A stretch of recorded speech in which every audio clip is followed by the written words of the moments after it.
What's up, guys? This is Ricky Reveals.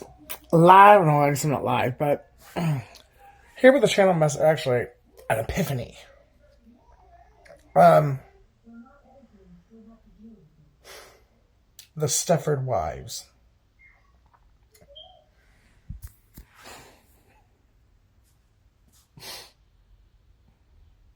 It's like you have pity on the ones that don't know any better. But the fact that as a society, we have emasculated masculinity so much as Americans that now men are afraid to be masculine. They're afraid to be dominant. They're afraid to go after what they want. Me, Tarzan, you, Jane. Throw you over my shoulder, take your ass home, shit. I don't give a fuck what you want. Me, Tarzan, you, Jane. Men are afraid to do that now. So, instead of taking charge, they use brainwashing and mind games and friends and family and money and a secret society where they're probably all sucking each other's dicks behind closed doors, but trying to control all the women in their lives or whoever they're wanting to be with. And, you know, once they bring the woman, like a certain woman on board, once she passes the test or she's completely brainwashed to where the guy's like, okay, I can accept that. I'll take that version. Then she gets brought into, I guess, the club, the gated community, the Stepford wives. Like, I mean, if you know the movie, you know what I'm talking about. But the ones that know and just watch, you're the most pathetic. To stand idly by and know what's going on, whether you were involved or not, the fact that you're that much of a fucking coward to where you see what's been done to people and you won't say a fucking word, that makes you worse than the fucking predator or the fucking sociopath, psychopath that's doing it. Because you could have helped somebody. And you, whether it's fear or just not giving a fuck, you allowed someone to be fucking psychologically tortured. And possibly financially robbed or depleted or whatever. You knew what the fuck was going on. And you knew it wasn't right. And you still didn't say anything. And I know my divine masculine. That's exactly what he did. I know now. Beyond the shadow of a doubt. And that's why you won't talk to me. Partly because you don't feel worthy, and partly because you're afraid to tell me. Because you're afraid of how I'll act.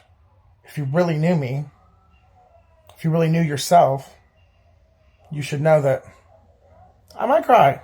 It's going to be different hearing it out of your mouth instead of hearing it through a voice in my head or signs and synchronicities.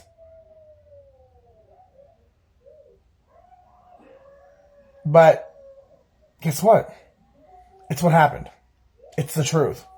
We can't change that. But the longer you go either being ashamed, being a coward, doing what other people want you to do, being a people pleaser, the longer you do all that, the longer you get cheated out of your best life. 404 is very significant for some reason.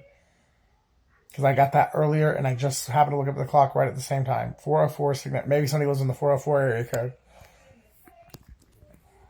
code. Life is too short.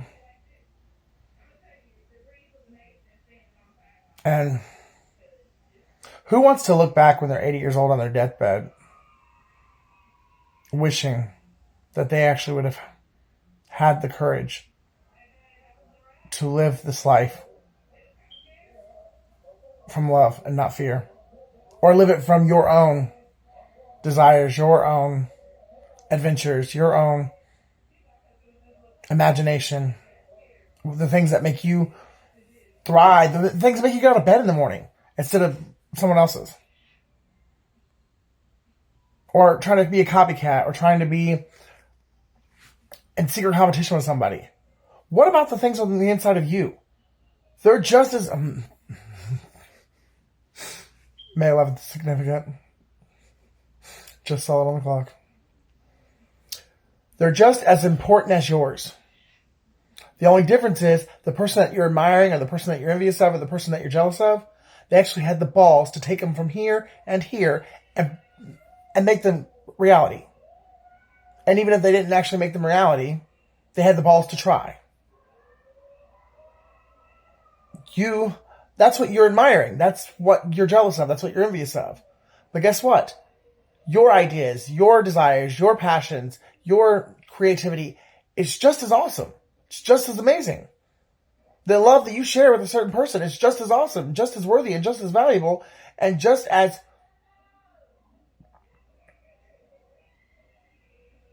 you deserve to live that life out loud, not just in your head.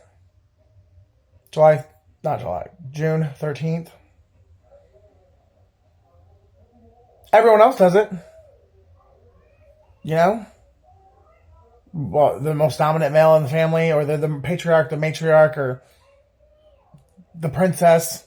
So it's okay for all of them to do it. But the minute you want to go and do something that you want to do, it's a fucking federal crime. Or let's get a group of gang stalkers together, and so we know everything he's doing, everything she's doing.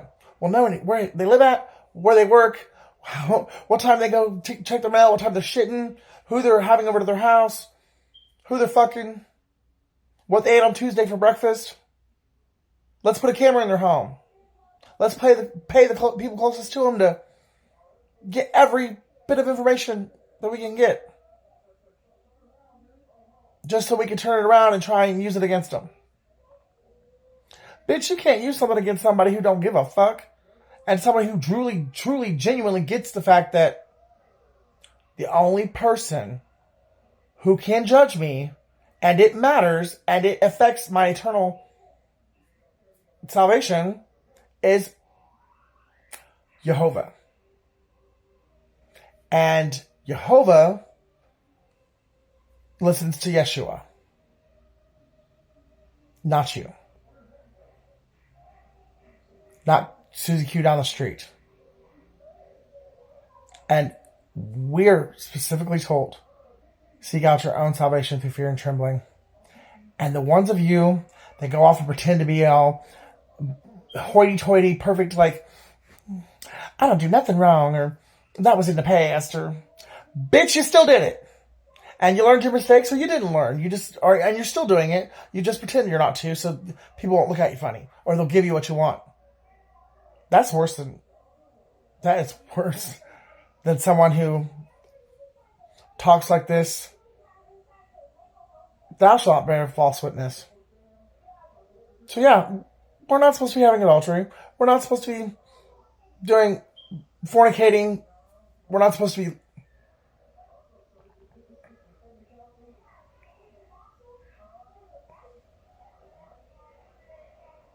lust, sin, lust, greed, anger, all of it. But guess what? Who gets saved? Or guess who gets the people that actually evolve and actually get somewhere in life are the ones that can own their shit, can take accountability, don't lie about what they've done, or when they make a mistake, or now you shouldn't have to go every time to the world. But when people know that you will own your shit, they know they can trust what you say. But when you're out just saying whatever the fuck ever, because that's what you think people want to hear, first and foremost, more often than not, they know you're lying from jump. Or at least anyone with discernment does. Now, yeah, granted, there's those people that have just mastered the art of manipulation and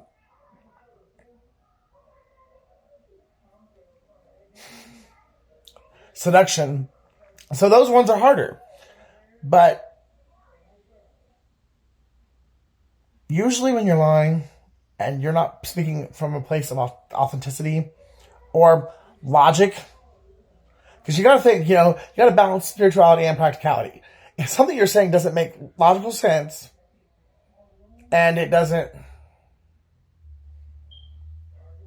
and there's no passion, and you won't look somebody in the eye, that person knows you're lying.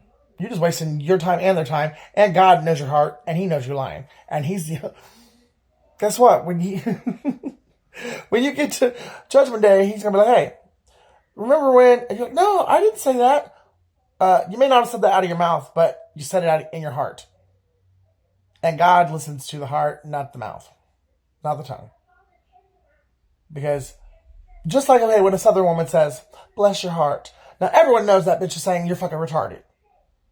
But, because it's not proper to say you're fucking retarded, she's like, bless your heart. But she's being sarcastic. She's like, letting you know that she doesn't want to be speaking to you, or she doesn't care what you're talking about. Guess what? Even though she said, bless your heart, with a big old smile on her face, and praise Jesus, Jesus knew the whole time what she was saying. And you knew how it made that person feel. And that the one blessing your heart could have cared less if they hurt that person's feelings or whatnot.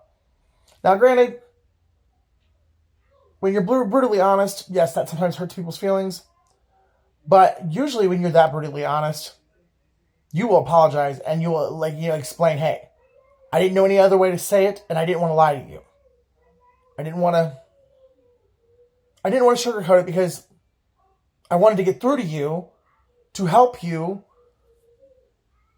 find a solution, or so you could see a problem that you're obviously blind to because your pride is affecting you, or because when you're 40 years old, or even when you're 15, when you've done something 100 motherfucking times and it's not working for you, or you keep getting in trouble, and you just keep doing it, if someone really loves you, they're going to finally say, hey, bro,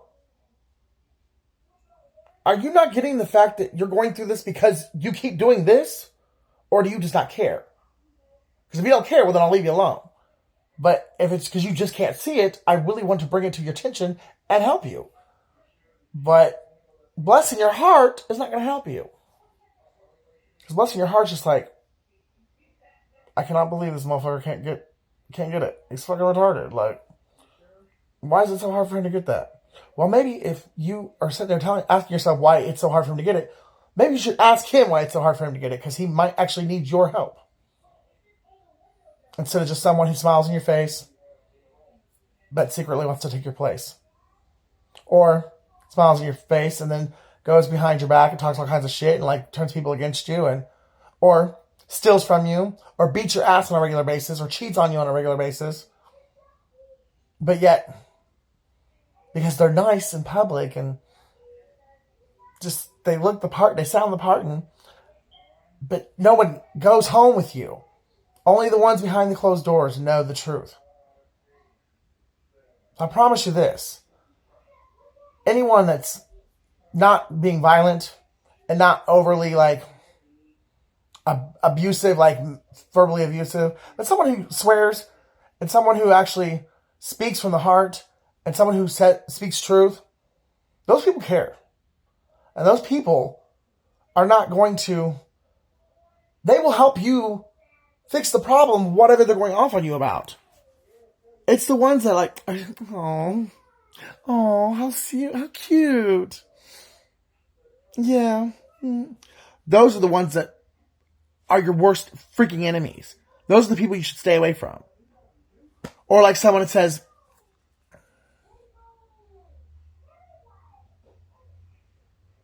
oh, it's okay that you got drunk and beat my ass. Or, no, he don't hit me. I be walking into the punches.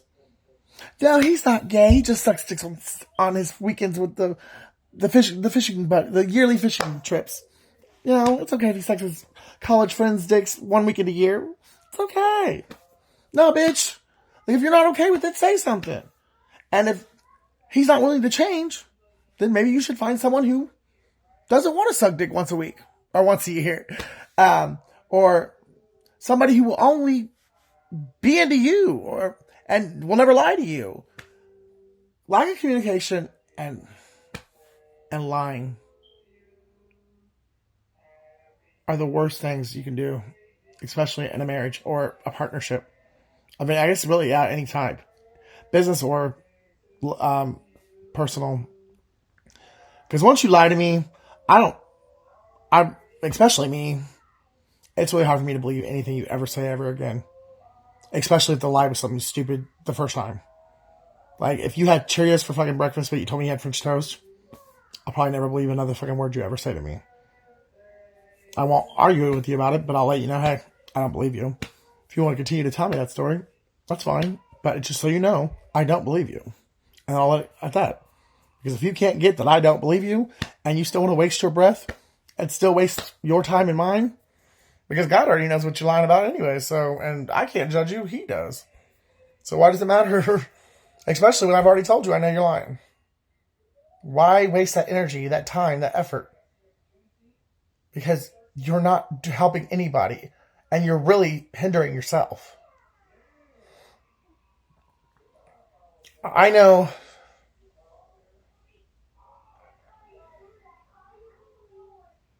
especially in my case, because it is a non-traditional case, I get it. Especially when it's like spirituality, religion, sexuality, all that packed into one experience. I get it, it's hard, and not everyone has the courage and the bravery that I do. But maybe that's why I'm your twin. Because I was meant to draw it out of you. Meeting me was meant to draw it out of you. Because that is your authentic self. You are a protector. You are a warrior. You are courageous. You are strong. But people have emasculated you in your entire life, told you that you weren't good enough, told you were stupid, told you what to do, and made you do this and do that. And then they covered, the tracks so that you would be at their beck and call. They wanted you codependent so that you would never leave them and that you would do anything they would tell you. They wanted you to believe their lies, their narcissistic ways, because they were codependent on you. So they had to make sure that you were codependent on them and that you would never leave them. That might be exactly why I'm your twin. Because we both love hard. We love deep. We have compassion. We will do anything we can for another person. Even after they fucked us over. And we know they fucked us over. And we know that they don't care that we know that they fucked us over. We'll still try and help. Well, the only way to truly be of service is to be pouring from a full cup.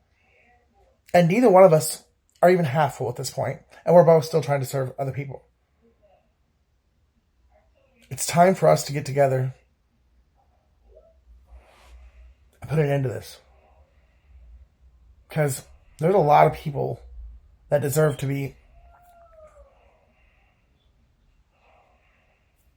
punishment for what they've done. And we deserve restitution. Just know now that I know that you were, possibly through anger, you set it up.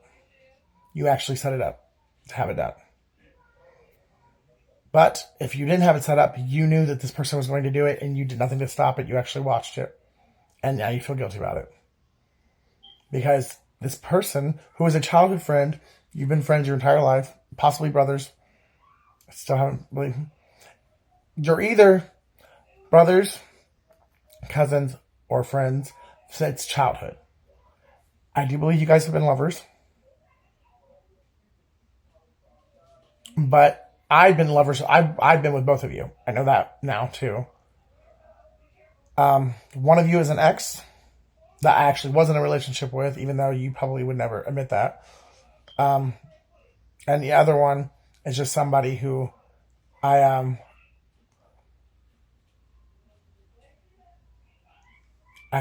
casually, we never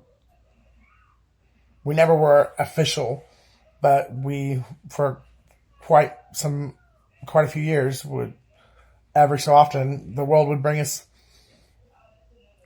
somehow we weren't doing it on purpose. It just would happen. Like we would be in and out of each other's lives.